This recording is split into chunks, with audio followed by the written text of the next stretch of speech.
ভয় ভয় মনে করবে, আল্লাহ তাদের সামনে দেখিয়ে দিবেন জাহান্নামের ধোঁয়া। জাহান্নামের ধোঁয়া যখন জাহান্নামীরা দেখবে, দেখার পরে তারা কাঁদতে শুরু করবে, চোখ দিয়ে গরম পানিগুলো শেষ হয়ে যাবে, এত কাঁদবে এত কাঁদবে।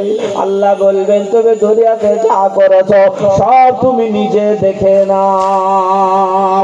আজ আপনি চুরি করেছেন জানতে পারে নাই, কিন্তু আল্লাহ তাআলা দুই কাঁধের মধ্যে ক্যামেরা রেখেছেন।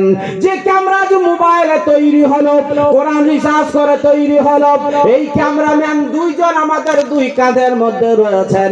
ইনারা ভিডিও করে রেখেছেন। কিয়ামতের মাঠে সেই দিন আপনার ভিডিও ফুটেজগুলো দেখানো হবে। আল্লাহর কোরআন, আল্লাহ তাআলা বলেন ওদের নাম পর্যন্ত আল্লাহ কোরআনে দিলেন, যারা পৃথিবীর মাটি থেকে আপনার কর্ম যেখানে যা করছেন সব আল্লাহর ফেরেশতারা ভিডিও করে রাখছেন। কিরামান কাতিবিনা ইয়ালামুনা মা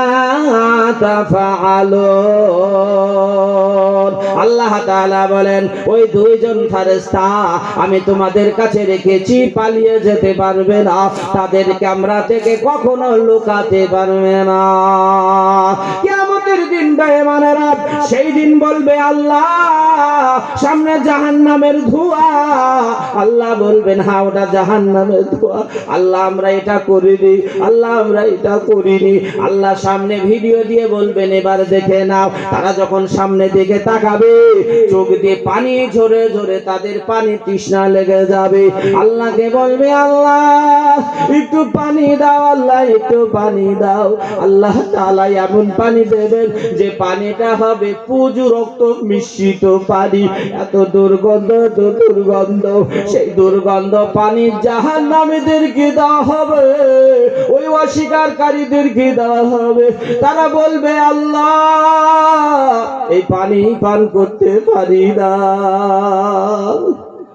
জাহান্নামীদের জন্য দুনিয়াতে সুখ করে চলছেন, বাড়ি ঘর বানিয়েছেন, ভেবেছেন একবার যে আমরা কবরে চলে যাব, হাসরের মাঠে যাব, ওই হাসরের মাঠে আমাদের কি অবস্থা হবে আমরা কি ভেবেছি কোনো সময় ভাবিনি।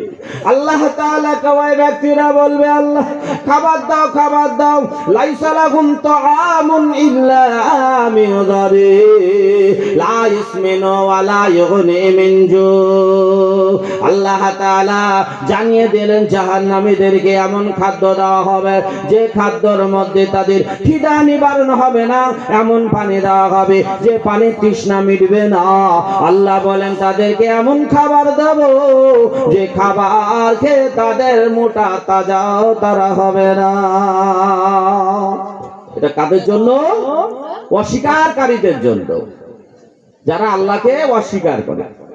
জি, আল্লাহকে অস্বীকার করেছিল যারা, তারা দুনিয়াতে আজ নাই, কিন্তু ইতিহাস পাওয়া যাচ্ছে।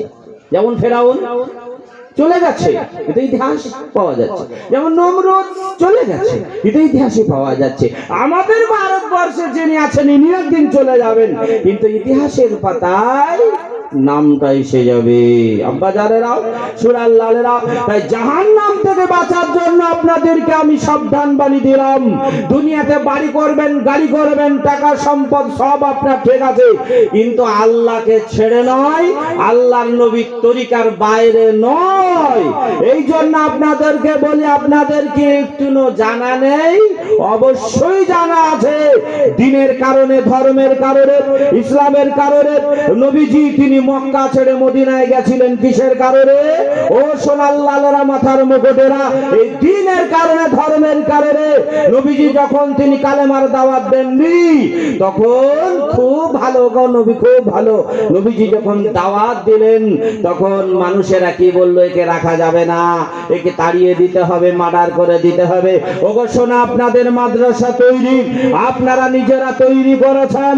এই মাদ্রাসার ছাত্ররা তারা পড়াশোনা করছে, কমসে কম আপনার একটা জিনিস তো পাবেন। কি পাবেন? সেটা হচ্ছে আপনার পিছনে তারা জানাজার নামাজ পড়বে। নাম্বার 2, এই মাদ্রাসার ছেলেরা আপনার জন্য একটু দোয়া করবেন। আরো জেনে রাখেন, নবীজি বলেছেন মানুষ মারা গেলে 3টে আমলের দরওয়াজা, 3টে আমলের দরওয়াজা খোলা থাকে, এর মধ্যে হলো সাদাকা।